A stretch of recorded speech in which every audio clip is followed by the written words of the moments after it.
গুরুজি, এবার সত্যি কিছু একটা করা দরকার। এই ভূত যেই হোক, যদি কিছু না করি পরেরটা আমি বা আপনি হতে পারে। এ জায়গাটাকে আমি চিনে ফেলেছি। এখানেই আমি সেই চোখটাকে দেখেছিলাম। গুরুজি, এটা কি শেষ? না, আত্মাটার নাম মনে করিয়ে দেওয়া হয়েছে, কিন্তু সে এখন খুঁজবে তার অপূর্ণ কাহিনী। কেন সে এমন হলো, কে তাকে ডুবিয়েছিল, সেই উত্তর চাইবে সে।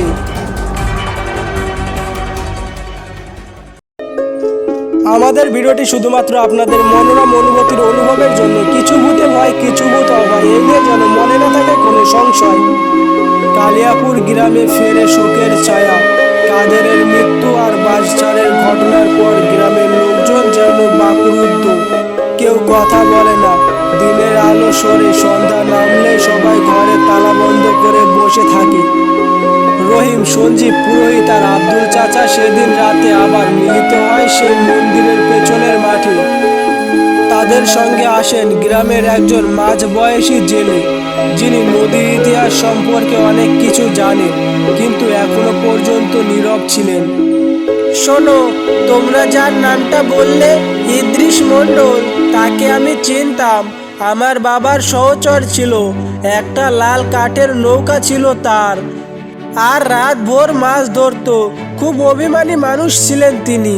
তিনি বলতেন নদী তার প্রেমিকা।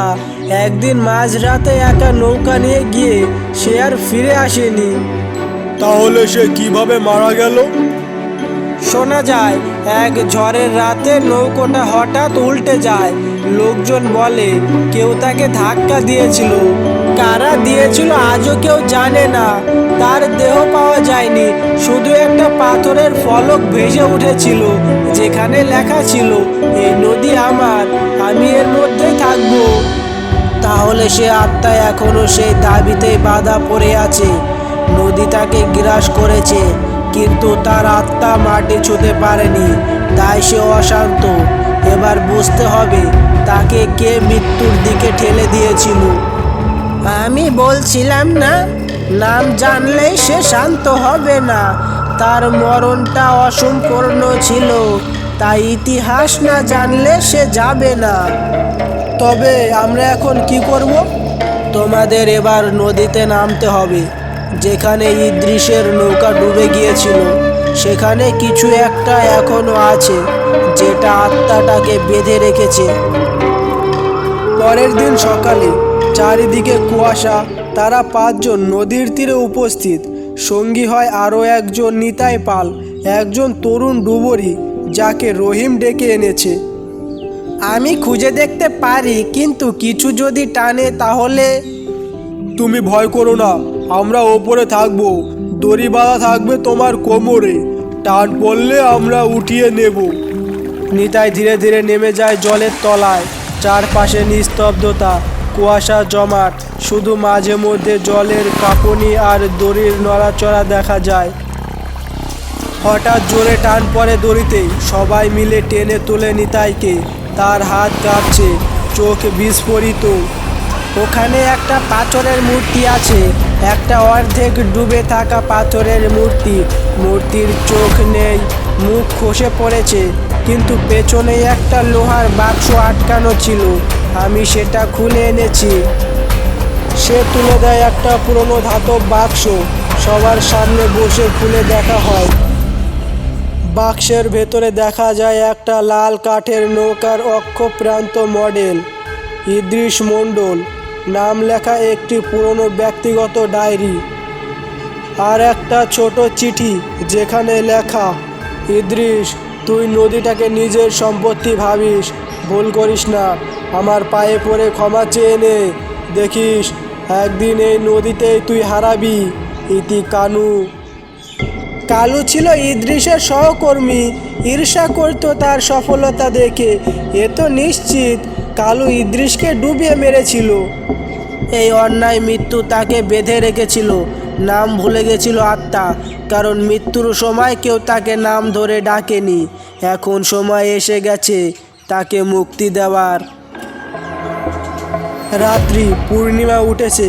বাঁশঝাড়ের কাছে ধূপের ধোঁয়া আর নদীর দিক থেকে আসা ঠান্ডা বাতাস। পুরোহিত রহিম, আব্দুল, গণেশ, নিতাই ও সঞ্জীব সবার হাতে কিছু না কিছু আছে। পুরোহিতের হাতে পবিত্র গঙ্গা জল, সঞ্জীবের হাতে পাথরের ফলক, বাকিদের হাতে বাঁশের মশাল। এক সময় হঠাৎ সে বাঁশঝাড়ের ফাঁকায় আবার সে অদৃশ্য ছায়া দেখা যায়। আমার নাম কোথায়? কোথায় আমার নাম? আর আর আমি কেনই বা মরলাম? বল।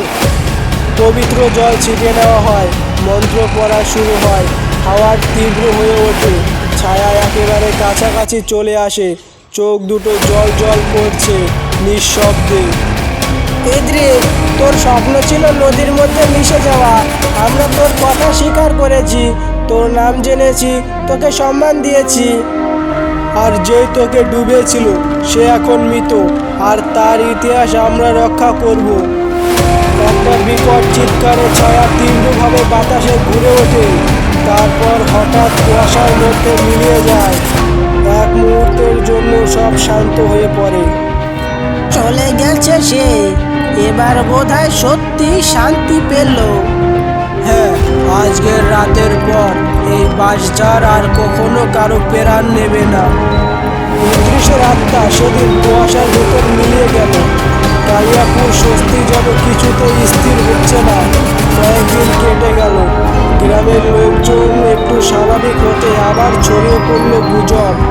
এবার লক্ষ্য হলো বাঁশঝাড়ের পেছনে শ্মশান পাড়ার রাস্তা। শোনা যাচ্ছে রাতে সেখানে অদ্ভুত ছায়া দেখা যাচ্ছে, চলার আওয়াজ, মাটি খোঁড়ার শব্দ, আর কারো ফিসফিসানির আওয়াজ।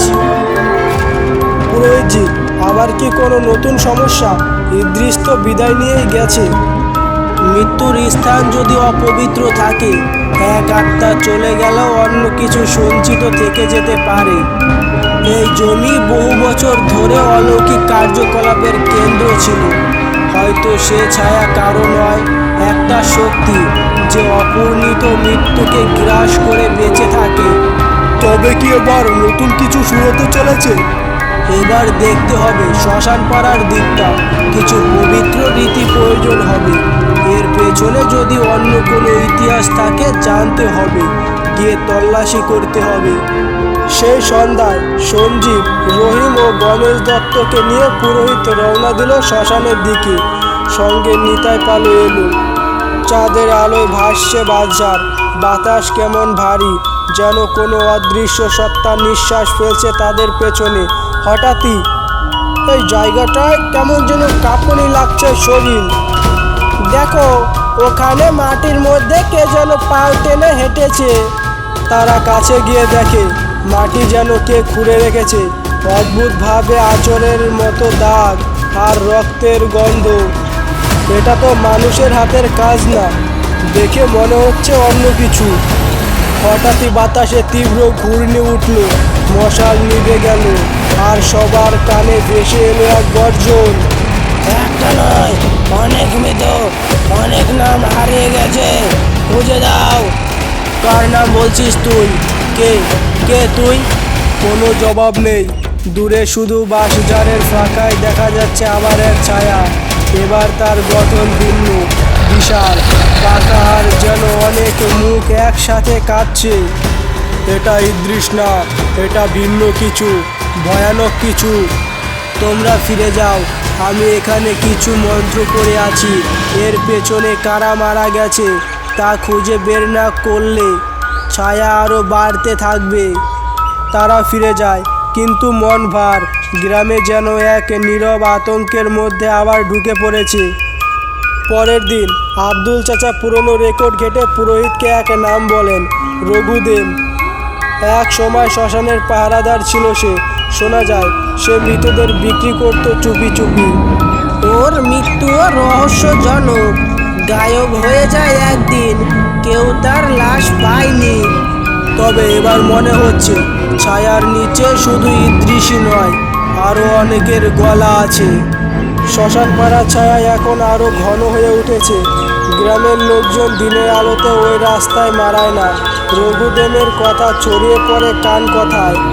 এক অসৎ পাহারাদার যিনি মৃতদের সৎকার্যের নাম করে বিক্রি করত দেহ, তার আত্মা কেউ কেউ বলছে বাঁশঝাড়ের ছায়ার ভেতর এক অন্যরকম রূপে ফিরেছে।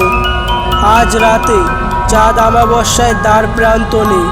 এইরকম রাতে ছায়ারা সবচেয়ে বেশি সক্রিয় থাকে। তাদের আজ রাতেই শেষ করতে হবে, নইলে ছায়া গ্রামে ছড়িয়ে পড়বে। তিনি এক সাদা কাপড়ে মোড়া বস্তা খুলে বের করলেন কিছু তান্ত্রিক উপাদান, পবিত্র মাটি, সিঁদুর, এক গাদা বেলপাতা আর ধূপ। পুরোহিতজি, আমরা আপনার সঙ্গে থাকব, যতই ভয় হোক আমরা কাউকে মরতে দেব না। ঠিক বলেছে রহিম, আমার বাবার মৃত্যুর পর আজ পর্যন্ত আমি শান্তি পাইনি। এই ছায়াগুলো আজ থামাতেই হবে। রাত নামলো, বাঁশঝাড়ের ছায়া যেন আরো গভীর হলো। চারিদিকে শুধু ঝিঝি পোকার ডাক আর মাঝে মাঝে হাওয়া শোষো শব্দ। চারজন মিলে পৌঁছলো শ্মশান পাড়ার প্রান্তে। ওই দিকে দেখ, যেন কিছু নড়ছে। একটা ছায়া, দাড়ির মতো লম্বা হাত, কুঁজো পিঠ আর এক চোখে আগুনের মতো আলো নিয়ে বাঁশঝাড়ের ফাঁক দিয়ে এগিয়ে এলো। আমায় কেন ডাকলে?